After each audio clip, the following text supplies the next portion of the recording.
Hi friends, welcome back to my channel. ఈరోజు వీడియోలో మనం మన ఓన్ స్టైల్ని మన పోర్ట్రేట్లో మన వర్క్లో ఎలా అప్లై చేయాలో తెలుసుకుంటాం. మీరు ఫోటోషాప్లో కనుక వర్క్ చేసినట్లయితే మీ యొక్క బ్రష్ విధానం, మీరు బ్రషింగ్ స్టైల్, మీరు ఎంచుకునే బ్రషెస్, దీని మీద మన స్టైల్ అనేది ఆధారపడి ఉంటుంది. సో డిఫరెంట్ బ్రషెస్ ఉంటాయి మన ఫోటోషాప్లో. మనకి గూగుల్లో కూడా చాలా ఫ్రీ ఫోటోషాప్ బ్రషెస్ దొరుకుతాయి. వాటిని మీరు చూసుకొని మీ బ్రష్ని చూస్ చేసుకోండి. ఒకవేళ మీకు అది నచ్చకపోతే మీరు ఓన్గా కస్టమ్ బ్రష్ క్రియేట్ చేసుకోవచ్చు. దాని ప్రకారం కూడా మన స్టైల్ని డిఫైన్ చేసుకోండి. సో డిఫరెంట్ పీపుల్కి మనం ఎలా ఉంటుందంటే డిఫరెంట్ స్టైల్స్ ఉంటాయి. సో ఎప్పుడు కూడా మన ఓన్ స్టైల్ అనేది మనం క్రియేట్ చేసుకోవాలి. ఇది లాంగ్ పీరియడ్ అండ్ టైంలో వస్తుంది.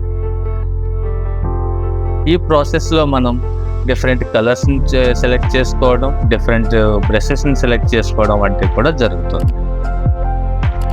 ఇవన్నీ చేసుకున్న తర్వాత మనకి ఒక set of brushes, set of colours, colour style, ఇవన్నీ మీ యొక్క స్టైల్ని డిఫైన్ చేస్తాయి. దీనివల్ల ఏమవుతుందంటే వీటిని యూజ్ చేసి మనం చాలా రకాలుగా మన పోర్ట్రేట్లో కానీ మన వర్క్లో కానీ చాలా టెక్నిక్స్ని అప్లై చేయవచ్చు.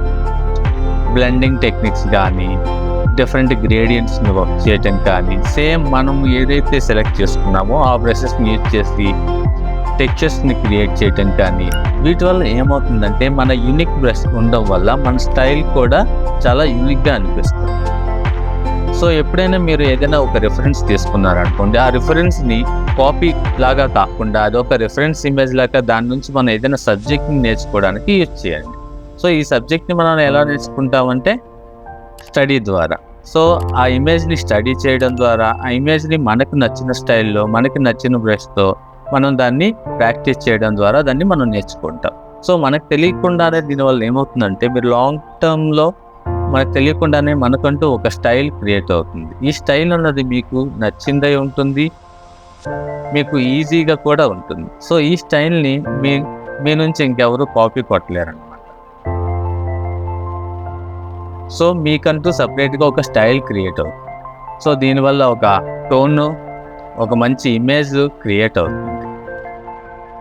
సో ఇలా దీన్ని అప్లై చేసుకొని మీరు డిఫరెంట్ బ్లెండింగ్ టెక్నిక్స్ వాడుకోవచ్చు, డిఫరెంట్ గ్రేడియంట్స్ వాడుకోవచ్చు, డిఫరెంట్ మీ యొక్క సిగ్నేచర్ స్టైల్స్ ఉంటాయి. ఈ స్టైల్స్ని కూడా మనం మీ యొక్క వర్క్లో ఇంప్లిమెంట్ చేయొచ్చు అన్నమాట. అర్థమైందా ఫ్రెండ్స్? చేసేటప్పుడు మనకంటూ ఒక సెపరేట్, ఒక యూనిక్ బ్రషెస్ని సెలెక్ట్ చేసుకోండి, మనకంటూ ఒక యూనిక్ స్టైల్ని సెలెక్ట్ చేసుకోండి. వీటిని ఎక్కువగా మనం ప్రాక్టీస్ చేయడానికి ట్రై చేయండి.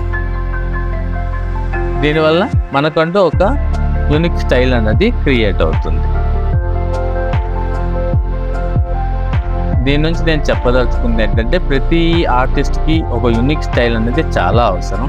ఇది ఒక ఎక్స్పీరియన్స్ ద్వారా, మీరు ఎక్కువ ప్రాక్టీస్ చేయడం ద్వారా అన్నది మాత్రమే మీకు అది దొరుకుతుంది. సో మీ యొక్క డిఫరెంట్ కలర్ చాయిసెస్, మీ different art works, stylize portraits, so మీ స్టైల్ని డిఫైన్ చేస్తాయి అన్నమాట. సో ఇలా చేయడం ద్వారా మనం ఇంకా కొత్తగా నేర్చుకోవచ్చు ఒక రిఫరెన్స్ ఇమేజ్ని యూజ్ చేసి.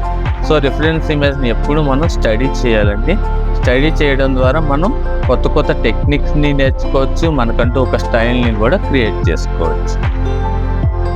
సో ఈ పోర్ట్రేట్స్ని కూడా మనం అంత అందంగా మన ఓన్ స్టైల్లో మనం క్రియేట్ చేయడానికి చాలా వీలుంటుంది. Thank you friends, please support my channel. Thank you.